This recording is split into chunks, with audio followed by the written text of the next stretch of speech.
If you aren't bringing along the railgun and mastering those headshots, you're doing it wrong. But today we're here to talk about the best base loadout. This means base weapon, secondary, grenades, armor, and of course, those boosters.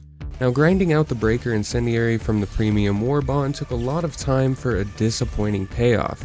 While it may seem that the incendiary version of this god tier weapon would be better, sadly, it is not. The best base weapon currently is the SG-225 Breaker Shotgun, a semi-automatic blaster that just keeps going if you hold down the trigger. While it is unparalleled at clearing bug hordes, it can also pinpoint those tiny little automaton heads with ease. On top of packing an incredible punch close up, when crouched or prone, one can seemingly turn this shotgun into a sniper, as its range is seriously unbelievable. Now let's actually look at the stats behind the breaker. We see the damage comes in at 330. Now there's two close things we can compare it to, and that is the starter gun, which is your AR-23 Liberator, which comes out at 55 damage a round with a capacity of 45 rounds and a recoil of 15, a fire rate of 640. Now let's compare that to the SG-225. The damage is 330, which is exponentially higher, 5.5x that of the Liberator. Now the capacity is only 16, but the recoil is right around the same at 30. The fire rate is halved at 300. However, like we said, that damage is 5.5x, and you have that shotgun spread with about the same recoil. Now let's look at the other comparable one, the incendiary. Now did you see that? The damage goes all the way down to 180 from 330. The capacity goes up to 25, the recoil goes down a bit, and the fire rate stays the same. However, if you hold the trigger down on this gun, for one, it is only going to fire in 3-round bursts, and that damage fall off at range is incredible, which means this is no longer a prone or crouch sniper like the actual original breaker. This is extremely disappointing, and I'm hoping that the devs do something, because I did not buy my premium war bond. I grinded out all those super credits primarily to get this because the breaker was so amazing. However, it's just not, so go ahead and continue your way down your regular war bond.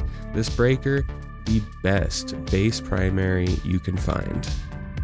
Now coming in on page 2 of the regular war bond, we have the P19 Redeemer pistol, and this is by far light years ahead of all of the other secondaries, and we're going to talk about why. So let's walk into the armory. So this is a secondary, and you'll notice that the P19 Redeemer is a fully automatic with a semi-automatic fire option secondary. Now the capacity is 31 rounds, the fire rate is 1100, and the recoil is only 11, but this is where it gets intense. Look at that damage is 60.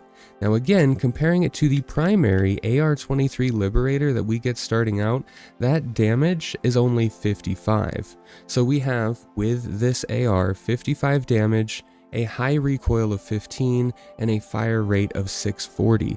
Now on our secondary, we have a damage of 60, a capacity of 31, a recoil that is lower than the AR at 11, which basically disappears if you're crouched or prone, and a fire rate that is nearly double that of the Liberator. Higher damage, higher fire rate, lower recoil, and about the same mag capacity. And this is a secondary. That's why the P19 Redeemer is the best base secondary you can have in Helldivers 2. Coming in on page 5 of the regular war bond, and again, this is a moment in time where the regular war bond is outplaying the premium war bond, because if we go into the premium, we'll notice one really exciting thing is that there's an incendiary grenade, the G10 incendiary, but it's not that great. Now don't get me wrong, in some Terminate encounters, it is fantastic, but for overall, all around, the one grenade I'm going to be bringing, it's the G16 Impact. So the grenade you start out with does 250 damage with 3 penetration and outer radius, or that splash damage, of 8, and a fuse time of 2.4 seconds, and that's really where it hinders, because a lot of those bugs, a lot of those automatons, they're going to be sprinting at you, especially when it comes to Terminids, as the majority of them, and I'm talking 90-95% of them, have to be in melee range to damage you. And, well, that's harsh.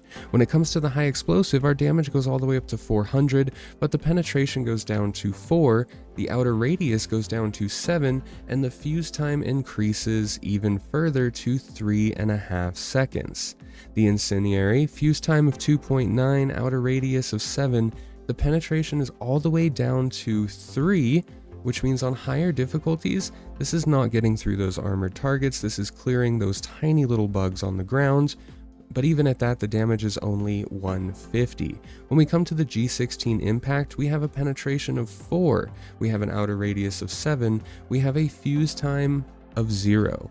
This is instant. That means as soon as this impacts something, it is blowing up and it is causing 400 damage, which is essentially the same as this high explosive, except it has no fuse time. You can throw this and knock the head right off of a charger, you can instantly close the bug holes, and you can clear the horde that is about to charge you before they are right on top of you, and that's why the G16 impact is the best base grenade in Helldivers 2.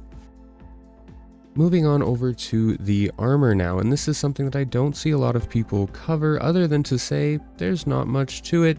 Make sure you get your stims and you're good. Now, some people will say that having the outer ping is better, but I want to show you the advantage of the DP40 Hero of the Federation. Now, you do get this through your general war bond. Again, they're giving you all of the good stuff, or giving us all the good stuff in that general war bond. It's not gate kept. But I want you to look at the Democracy Protects armor passive. This is the only armor in the game currently that I know of or I've seen that gives you a 50% chance to not die when taking lethal damage. And when I say this procs a lot, this procs a lot. There are many times when a charger is right behind me hitting me as I'm running away.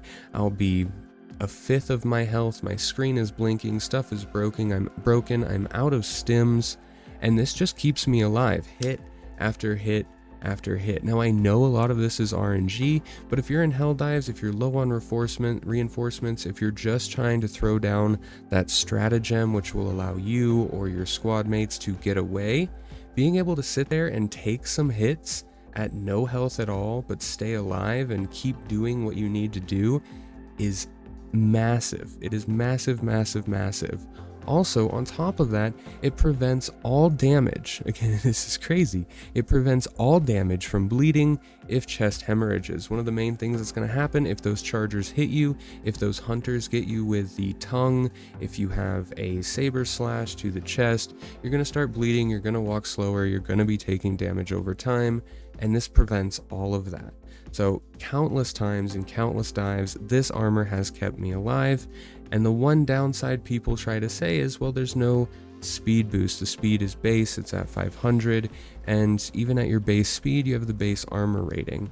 And I'm here to tell you that you run incredibly fast in this armor, so I don't know if this is buggy, but it seems like you run just as fast in this armor as you do in a light armor. Again, let me know what you think. If there's an armor that you find better, let me know why down in the comments below. But in my opinion, the DP40, it's the best armor in Helldivers 2.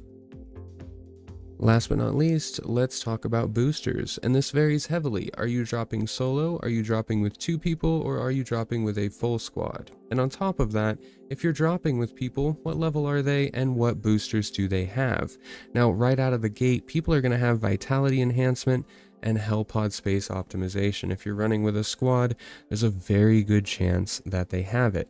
And if you're running with a full squad, it really comes down to what are they not running? Well, you just run the one that they aren't. It comes down generally to stamina enhancement versus flexible reinforcement budget and which one they do not have. Now, a lot of people will not have the flexible budget, as that is down in the premium war bond, so I find myself using that one more often than not, especially in Helldives. This reduces the time until new reinforcements are granted once they've been depleted. That means once you run out of reinforcements, that 2-minute timer you have to wait just to get a single reinforcement back is reduced. I believe down to a minute and a half. I need to double check that, but it's a minute and a half or a minute 45. Regardless, it takes a large percentage off of that reinforcement time, and if someone has this, I'm always using the stamina enhancement, because running across the map, unless you're doing a stationary defensive plant play a turret defense game in a small kill X amount area or mission, you're going to be running around the map, and having somebody with this stamina enhancement is almost vital. Trust me, once you try it, you play with it, your stamina recovers so fast, you are constantly sprinting. It's very, very hard to not play with it. But the one circumstance I'll do that is if nobody, it means if I'm solo diving, I'm taking the vitality enhancement, just because it allows you to resist injury, which is actually huge. Resisting injury to the chest means no damage over time and bleeding out.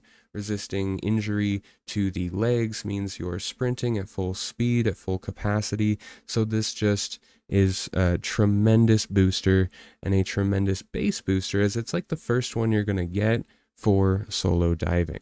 Anyways, that is my best base loadout after hundreds of Helldives. Let me know your thoughts down in the comments below, and if you want to know my situational stratagem use, check out the video on your screen now. We're going to go over all offensive and defensive stratagem loadouts for both automaton and terminid operations. I spent a lot of time making that one, as I did researching for this one, so if you haven't already, drop a like on the video. It really helps. You have no idea how much it helps, and make sure to subscribe, as we're going to be pumping out content continuously.